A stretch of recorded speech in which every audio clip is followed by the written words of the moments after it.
अल जजीरा ने बकायदा एक वीडियो क्लिप जारी की जिसमें बताया कि अभी जो आपने मिसाइल देखी है ना, वो तो समझो कि बर्फ के गोले के ऊपर एक छोटा सा टिप है, टिप ऑफ आइसबर्ग है। अभी इनके पास में इतनी मिसाइलों का असलाह बाकी है जिसका इस्तेमाल होना बाकी है। अमेरिका और इजराइल सतर्क रहे कि हमारी ये मिसाइलें अभी यूज नहीं हुई हैं और ये तुम्हारे लिए ही रखी हैं। सीज फायर तुम्हारी जरूरत हो सकती है, हमारे पास अब खोने के लिए कुछ नहीं है। यही कारण है कि अब तो ये मिसाइलों पर लिख लिख करके मिसाइल चला रहे हैं। जैसे हम लोग मकर संक्रांति पर पतंग उड़ाकर उस पर संदेश लिख देते हैं, कुछ लोग ऐसा करते हैं कि उस पर कुछ लिख दिया, जिसको मिले उसके लिए कुछ संदेश होता है। ऐसे ये मिसाइलों पर संदेश लिखकर चल दे रहे हैं और लिख दे रहे हैं कि ईरानी मिसाइलों पर लिख रहे हैं कि साहब this war is not only illegal but inhumane. ऐसा एक पोस्टर लिख दे रहे हैं। ये पोस्टर के पीछे का कारण क्या है?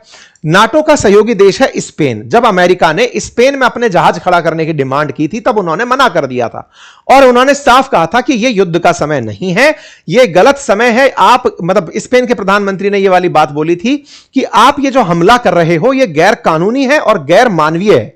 इस बात को ये मिसाइलों पर पोस्टर चिपकाकर फिर उस मिसाइल को चला दे रहे हैं कि देखो साहब हम तो कह रहे थे।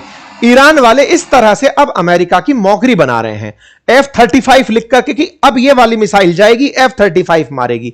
मतलब इनको युद्ध का जो माहौल मिलने लगा है उसमें लीडरशिप के अभाव में ये युद्ध का आनंद ले रहे हैं। इनके आनंद लेने से असल में अमेरिका इजराइल अब टेंशन में है। टेंशन हो भी क्यों ना, क्योंकि इनके पास अब खोने के लिए जो था वो तो खो चुके। अब बचा क्या है कि अमेरिका खुद नीचे रुक कर आए। बकायदा इन्होंने in memory to killed Hiroshima, ये सब कुछ ऐसे ऐसे मैसेज जो अमेरिका को जबरदस्त ट्रोल किए जा सकते हैं। वो बोले देख लो तुमने पहले गाजा पर यह किया, तुमने गाजा की लड़ाई के लिए मना करने वाले आदमी को, तुम्हारे सेंटर के सामने जो व्यक्ति जल गया जिसका नाम आरोन बुशमैन था, उसकी याद में मिसाइल। अब हद तो यह हो गई कि IRGC के प्रवक्ता खुद लाइव आते हैं और आकर के अमेरिका को कहते हैं कि ट्रंप यू आर फायर्ड। बोले क्यों? क्योंकि तुमने 48 घंटे का अल्टीमेटम दिया है, अगर तुम कुछ नहीं किया 48 घंटे में तुमको हम नौकरी से निकाल देंगे। ऐसे तो ये सीधा खुलेआम मजा ले रहे हैं। मतलब ये हो गया कि अब ये मजाक करने अमेरिका से सीधे निकल गए। ट्रंप की फ्रस्ट्रेशन नेक्स्ट लेवल बढ़ती जा रही है कि तुम्हें नौकरी से निकाल देंगे। ट्रंप को ट्रोल कर रहे हैं ये लोग। और फिर एक मैसेज डालते हैं, कॉन्सुलेट की तरफ से मैसेज आता है कि ट्रंप की मां सही कहा करती थी कि ये बेवकूफ आदमी है, इसको कुछ नहीं पता है। मतलब yes he is an idiot and zero common sense and no social skill but he is my son, I just hope he never get into politics, he is be a disaster. तो बोले तुम्हारी मां सही कहा करती थी यार, वो सही है। और ईरान वालों ने इस समय सोशल मीडिया पर कि अमेरिका का F-15 हमने निशाना बनाया, ये लीजिए धूम करके वीडियो दिखा दिया। अमेरिका अब खुद फैक्ट चेक करता फिर रहा है कि नहीं नहीं हमारा कोई विमान नहीं मिला है। इस पर इकोनॉमिक्स टाइम्स ने तो गजब ही मजा कर दिया।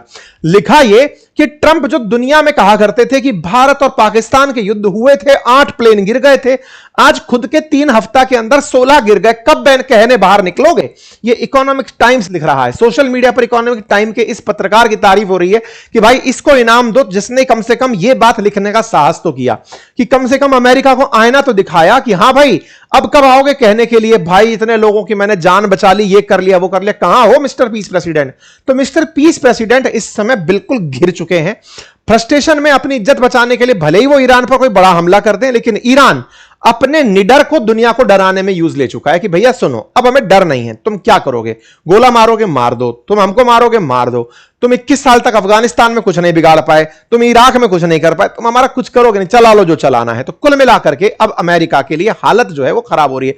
सोशल मीडिया पर बकायदा वीडियो गेम्स चल रहे हैं भाई कि ईरान ने क्या हाल किया, अमेरिका इजराइल मिलकर के हमला किए ईरान पर, ईरान ने ठग से इनके रास्ते को रोक दिया। मीम्स चल रहे हैं, गजब तरीके से ट्रोलिंग अमेरिका की फिलहाल चल रही है। खैर कोई बात नहीं। तो इस तरह की स्थितियां जो बनी हुई हैं, उसके बाद में इस आदमी को पकड़ा गया। ये कौन है? आप इसको पहचान लीजिए। ये आदमी है लिंडसे ग्राहम। ये वही आदमी है जो ट्रंप को कहा था कि रूस का अगर यूक्रेन पर हमला रुकवाना चाहते हो तो भारत पर 500% सैंक्शन लगा दो। ये लिंडसे ग्राहम जिसने इजराइल जाकर, सऊदी जाकर अमेरिका में ट्रंप को भड़काया कि ईरान पर गोला चलाओ, ये अमेरिका में ट्रंप का मित्र है और एक सीनेटर है। भाई साहब इसको अब पकड़ लिया है वहीं के ही सांसदों ने और वहीं के पॉलिटिकल कार्यकर्ताओं ने, और पकड़ पकड़ कर कहा जा रहा है कि एक बात बताओ भाई साहब, ये रिपब्लिकन नेता है नैन्सी मेस, इनका कहना है कि तुम्हारा तो कोई बेटा बेटी है नहीं, तुमने युद्ध शुरू करवा दिया, हमारे बच्चे जो युद्ध में जा रहे हैं उनका साथ क्या होगा? तुम क्यों खुद अपने बच्चों को नहीं बेचते, तुम होते कौन हो युद्ध के लिए सलाह देने वाले। तो इसको अब घसीटा जा रहा है। कुल मिलाकर के अमेरिका की इंटरनल पॉलिटिक्स में भी अब ट्रंप के लिए मुश्किल उनकी ही पार्टी के लोग रिपब्लिकन्स खड़ा कर रहे हैं। और मिड टर्म इलेक्शन के नाम पर ट्रंप जो दुनिया में ये कौतूहल करते घूम रहे थे, उनको इसका बड़ा नुकसान होता प्रतीत हो रहा है। पीस थ्रू स्ट्रेंथ को ईरान ने कहा कि सुनो, ये तो मजाक ही है, तुम अपनी स्ट्रेंथ की बात मत करो। जहां तक बात हो इनके सारे के सारे मित्र राष्ट्रों की, तो ये गल्फ ने पूरी तरह से यूएस को कहा है कि सर, अगर ईरान के पावर प्लांट पर आपने हमला कर दिया, वो हमारा पानी बंद कर देगा, कृपया करके उस पर हमला मत करना। 7.2 ट्रिलियन लीटर पानी हम लोग डिसैलिनेट करके पीते हैं, पूरी तरह मामला खराब हो जाएगा। इधर हिजबुल्ला इजराइल पर बराबर ईरान की तरफ से हमला किए फिर रहा है। कुल मिलाकर जमा अर्थ यह है कि इस युद्ध में अभी ग्लोबल नुकसान होना बाकी है। अगर अमेरिका इस मामले को सीज फायर तक लेकर नहीं जाता, पूरी तरह से शांति व्यवस्था बहाल नहीं करता, तो दुनिया के लिए एक मुसीबत बड़ा माहौल बन सकता है। बाकी आप लोग इसे कैसे लेते हैं जरूर कमेंट बॉक्स में बताइएगा। आप इस पर क्या राय रखते हैं, जरूर अपनी राय कमेंट बॉक्स में रखिएगा। चैनल पर नए हैं तो वो सब्सक्राइब रूपी बटन दबा दीजिएगा।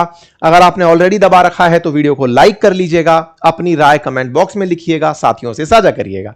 ठीक है साहब।